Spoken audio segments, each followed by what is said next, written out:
السلام عليكم طلاب. اليوم إن شاء الله راح نبدي محاضرتنا الرابعة من هذا الكورس اللي هي راح نكمل نحكي عن أنواع الألكالويدز. اليوم راح نحكي على نوع الإميدازول الكالويد وراح نحكي على الإندول الكالويد. نبدي بالإميدازول الكالويد. هذا طبعا الكيميكال ستراكشر مال الإميدازول، هو عبارة عن حلقة خماسية unsaturated تحتوي على نيتروجين، واحد من عندهم saturated والثاني unsaturated. إميدازول رينج هي حلقة خماسية تحتوي على 2 نيتروجين، واحد من عندهم saturated والثاني unsaturated مثل ما تشوفون.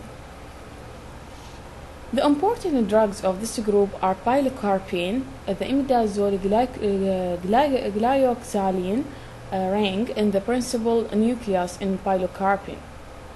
From the pilocarpine is an alkaloid, consists of the leaflets of Pilocarpus juburandi, belong to the Rhotaceae family. The plants are shrubs indigenous to Brazil. هنا أنا أقول لك واحد من أهم أنواع الإميدازول هو عندي الدراج البايلوكاربين. البايلوكاربين منين جايبين من نبتة اسمها بايلوكارباس جبراندي، هو الاسم العلمي إلها، من الفاميلي روتاسيا. طبعا هم واخذين الليفلتس يعني الأوراق مال هذا النبات، هو موجود بصورة عامة أكثر شيء بالبرازيل. مالت الحلقة اللي هي البرنسبل نيوكليوس طبعا هي الإميدازول اللي هي الجلايكوزالين رينج. All of the commercial kinds of Pilocarpus when freshly dried yield from 0.5 to 1% of alkaloid pilocarpine. Pilocarpine directly stimulates the muscarinic receptor in the eye, causing contraction of the ciliary muscle. In a narrow angle glaucoma, meiosis opens the anterior chamber angle to improve the outflow of aqueous humor. هنا هذا البايلوكاربين معاكس تماما للأتروبين. هنا حيسوي لي مايوسيس. ليش؟ لأن هو يشتغل على stimulate the muscarinic receptor، يعني هو شنو؟ هو agonist muscarinic agonist. زين هنا ايش حيسوي لي هذا المايوسيس؟ دا يصير عندي يصير لي contraction of ciliary muscle، ويسوي لي شنو اللي يسوي لي opens the anterior chamber angle and to improve the outflow of the aqueous humor. ما طول زيد لي من فتح لي هذا الانجل تشامبر، معناها شنو؟ راح يزيد الاوت فلو مال الاكويس هيومر، بالتالي خفف لي الضغط المتراكم بالعين. بالتالي هو يستخدم واحد من اهم التريتمنتس، القطرات التريتمنت للنارو انجل جلوكوما، فهو تريتمنت للجلوكوما. شنو هي الميكانيزم اوف اكشن؟ انه هو يسوي مايوسيس open the anterior chamber angle to improve the outflow of the aqueous humor because it stimulates the muscarinic receptor. فهو يستخدم كتريتمنت للجلوكوما. شنو الميكانيزم؟ قلنا شنو هي الميكانيزم وشون دا يخفف هذا الاوتفلو مال الاكويس هيومر. Pilocarpine hydrochloride and pilocarpine nitrate are cholinergic ophthalmic drugs. قلنا هو كولينرجيك ومسكارينيك اجونست، فهو شنو يستخدموه بالاوفثالميك، يعني شنو قطرات العين. قلنا تريتمنت للجلوكوما. شلون دا يشتغل تريتمنت للجلوكوما؟ قلنا مالت الميكانيزم اوف اكشن. طبعا كلش مهم تعرف ان كل دراج على شنو دا يشتغل، يا تريتمنت يا ماده، او شنو الفارماكولوجيكال اكتيفيتي مالته، وشون صاير الميكانيزم. اذا مذكوره كلش ضروري تعرف الميكانيزم اوف اكشن، لان هي الاسئله راح تجي بهذه الصيغه. Pilocarpine is also available in ocular therapeutic system. طبعا هاي القطرة الموجودة بالسوق، وهذا مالته الكيميكال ستراكشر. لازم تعرفوا انه هو شلون دا يحتوي على الإميدازول، فهو ينتمي الى الإميدازول الكالويدز. نجي نحكي عن نوع ثاني من الالكالويدز، راح نحكي على بيورين الكالويد. تشوفون الكيميكال ستراكشر مال البيورين عبارة عن حلقتين فيوزد وحدة ويا الثانية، الأولى سداسية والثانية خماسية، كل وحدة من عندهم تحتوي على 2 نيتروجين. من هذا النيتروجين راح نبدأ نرقم 1 باتجاه النيتروجين، 2 3 4، تكمل الحلقة يا الله تروح على الحلقة الثانية، 5 6 نرجع على الحلقة الثانية، 7 8 9. أرجع أعيد لكم الكيميكال ستراكشر مال البيورين تشوفوه حلقة سداسية فيوزد ويا حلقة خماسية، اثنيناتهم يحتوون على النيتروجين. الترقيم يبدي من النيتروجين 1 2 باتجاه النيتروجين 3 4 نصعد 5 6 نكمل ترقيم السداسي، يا الله نروح على الحلقة الخماسية 7 8 9. يعني لا، أهم شيء لازم تحفظ الأرقام وين، لأن هي باختلاف الكيميكال ستراكشر راح تختلف الألكالويدز. The purines are derivatives of heterocyclic nucleus consist of 6-membered pyrimidine. هاي الحلقة السداسية هي pyrimidine طبعا. fused to the 5-membered imidazole. احنا نعرفها الاميدازول، قلنا هي خماسية تحتوي على نيتروجين 2، وهذه الثانية هي شنو؟ هي عبارة عن pyrimidine ring وفيوز ويا من ويا 5-membered ring هي الاميدازول. فش كونوني البيورين itself does not occur in nature but numerous derivatives are biologically significant. فيعني هو مو بشكل بيورين يعني بوحده، بس هو derivative من البيورين. The pharmaceutically important bases of this group are methylated derivatives. يعني هو جاي بشكل بيورين بس اكو مثل جروب مربوطة وياه. فشنو هي هذين المثل جروبز؟ موجودة بالاثنين 6 دايوكسي بيورين زانثين، والزانثين is داي كيتو بيورين. يعني اكو كيتو موجودات، داي كيتو يعني ثنائيات، اكو دبل بوند او موقعين بالزانثين. وهنا يقول لك اكو 2 6 دايوكسي بيورين اللي هو الدايوكسي بيورين اللي هو الزانثين.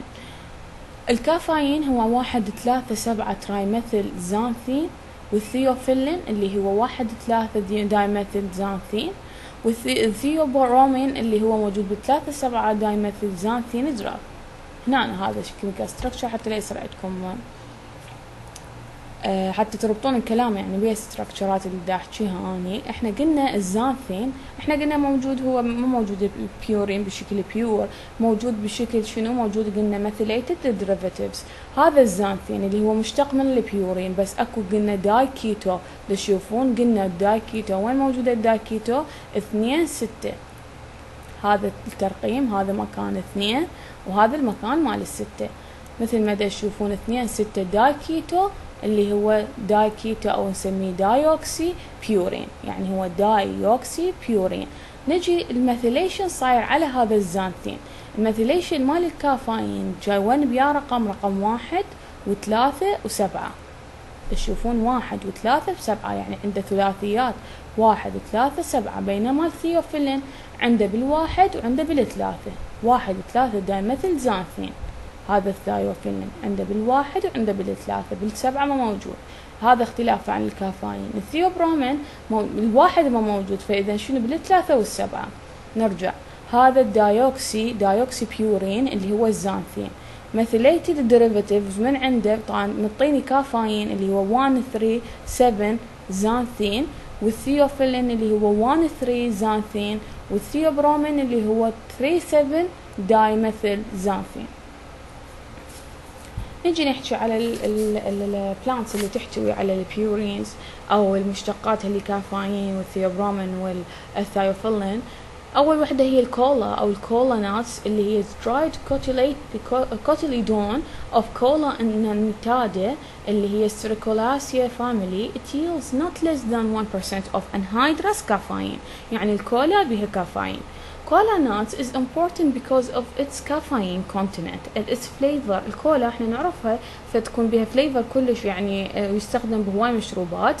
Its principal use in USA is the manufacture of non-alcoholic beverages اللي هي المشروبات الغير كحولية، يعني soft drink اللي احنا نستخدمها. Cola nuts contain caffeine up to 3.5% and theobromine less than 1% in the fresh nuts.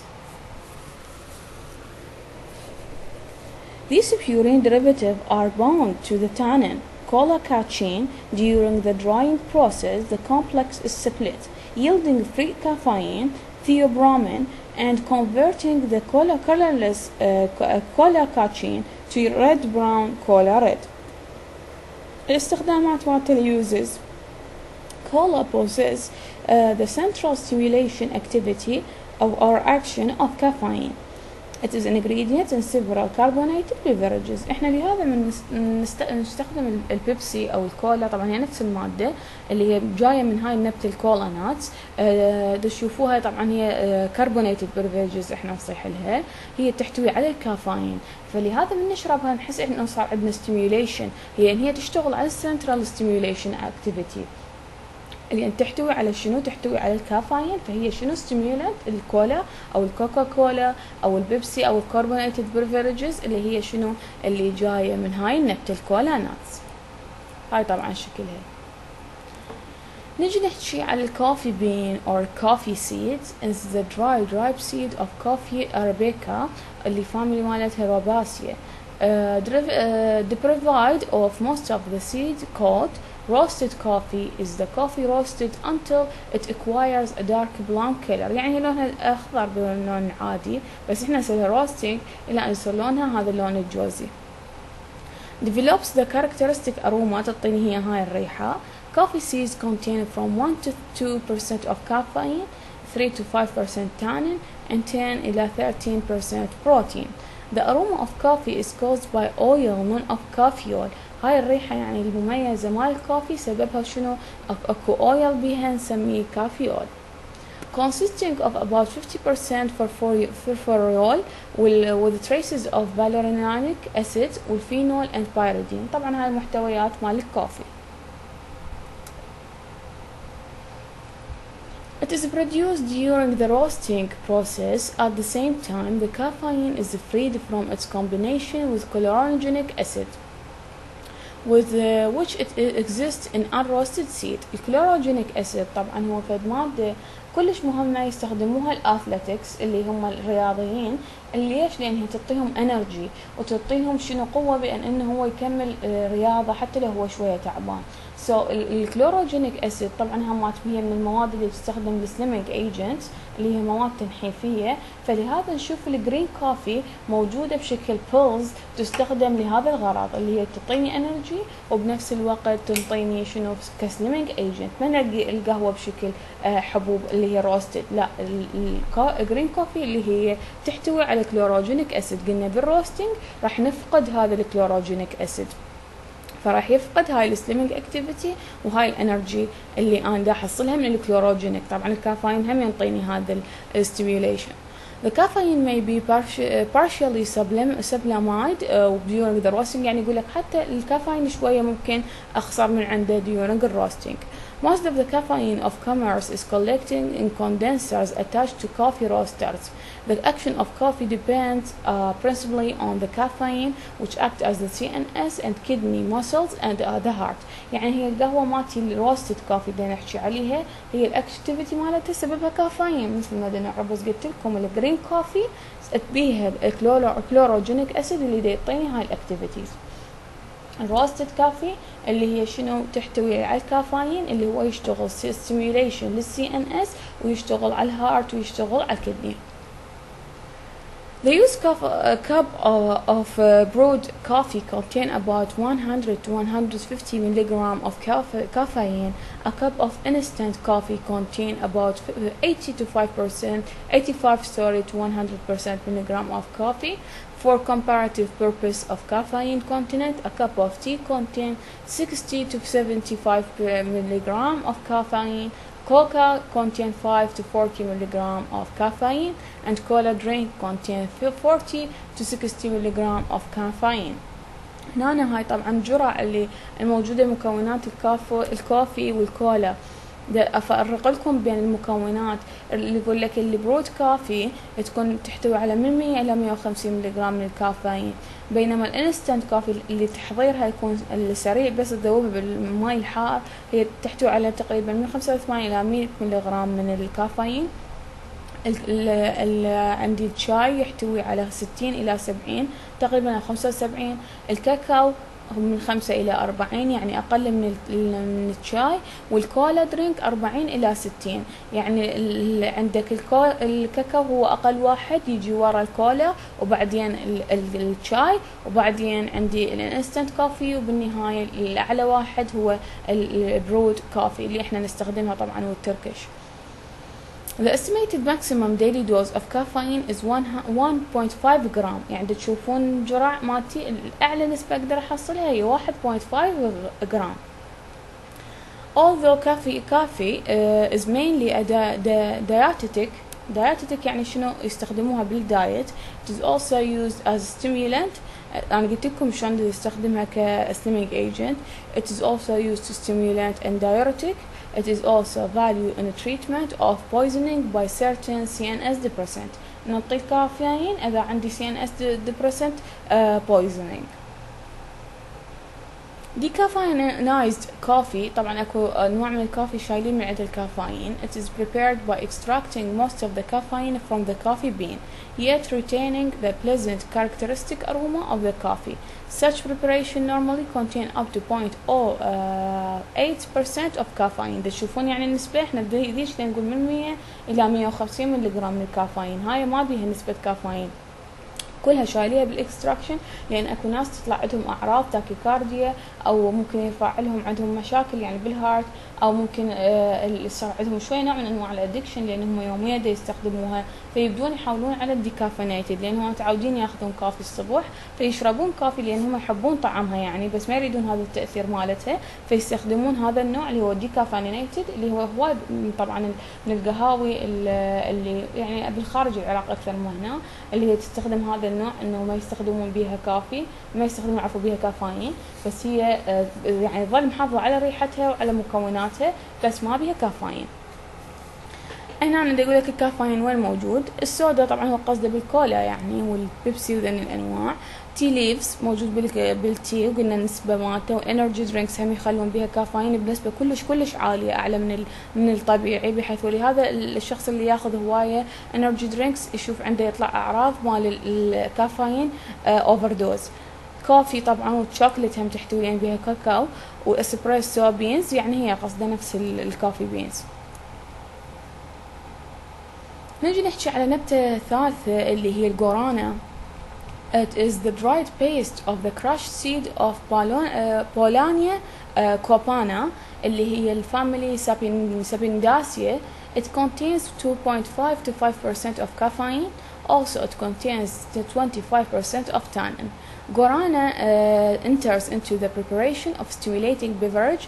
طبعا هذا مشروب كلش مشهور بالبرازيل يستخدموه هواي حالة يعني الكوفي وحالة التي. In recent times, guarana has been extensively promoted as stimulating drug. هواي ناس يستخدموها ودراسات هواي عليه لأن هو يعني يشبه الكافي من ناحية لأنه يحتوي على الكافيين فهو stimulate the CNS. هسه نجي نحكي على الكافيين الفارماكولوجيكال اكتيفيتي. احنا حكينا وين موجود بيا نباتات وبيا مكونات هسه نحكي هو شلون فارماكولوجيكال اكتيفيتي وشلون دا يشتغل كميكانيزم اوف اكشن. It occurs in قلنا وين coffee, tea, cocoa and cola. The solubility of caffeine in water is increased by the presence of citric acid, benzoate, salicylate and bromides. So it is used IM injection. نلاحظ موجود بشكل أوبر بشكل IM injection. قلنا هو شنو نعطيه للي عندهم CNS depressant poisoning. So it is used IM injection قلنا as an analgesic in the treatment of poisoning. Also used in stimulant in acute circulatory failure as anti-diuretic. يا ما يستخدموك للdiuresis يعني أو موجود عندي stimulant in acute circulatory failure. Caffeine and its related compounds are CNS stimulant. هاي مثل ما نعرف. هاي طبعا نبتة الجرانا وهذا المشروب هيك يجي شلون شكل الكولا شكلها شوية مميز يعني. نجي نحكي على الثايوفيلين احنا شفنا مالته الاستراكشر قلنا هو 1,3 دايميثيل زانثين. It is found in tea or tea which is dried leaves of and leaf buds of Camellia sinensis. طبعا الشاي هو العادي and green tea اللي هو طبعا ثياسيا الفاميلي مالته is prepared in China and Japan by rapidly drying the freshly picked leaves in copper pans over mild artificial heat. The black tea is prepared in Sri Lanka and India by heaping the fresh leaves until fermentation has begun. They are then rapidly dried artificially with heat. The stimulating action of CT is due to caffeine طبعا. Its astringent properties are owing to the tannin contents. Uses malthiophyllin are related compounds are utilized as a smooth muscle relaxant for sympathetic relief or prevention of bronchial asthma and for treatment of reversible bronchospasm associated with chronic bronchitis and also as a diuretic. هنا هذا اليوزز مال الثايوفيلين وين دا استخدمه وشون دا استخدمه. نجي نحكي عن theobromine is a compound prepared from the dried ripe seed وين وصلت dried seed of the Theobroma cacao Stracholacea الفاميلي مالته. uses theobromine is diuretic, smooth muscle relaxant يشبه الثايوفيلين. It has a little stimulant action on the CNS, so it is preferred over caffeine in the treatment of cardiac edema and angina pectoris. Because of the diuretic effect طبعا عنده diuretic effect يشبه الكافيين and its ability to dilate blood vessels, theobromine has been used to treat high blood pressure. So هو treatment الانجينا بكتورس treatment الكاردياك اديما. ليش؟ لأنه هو ما يسوي لي عنده شوية stimulation little stimulant activity on the CNS وحيستخدم treatment للبلد pressure high blood pressure. ليش؟ لأن هو عنده diuretic effect وعنده ability to dilate blood vessels.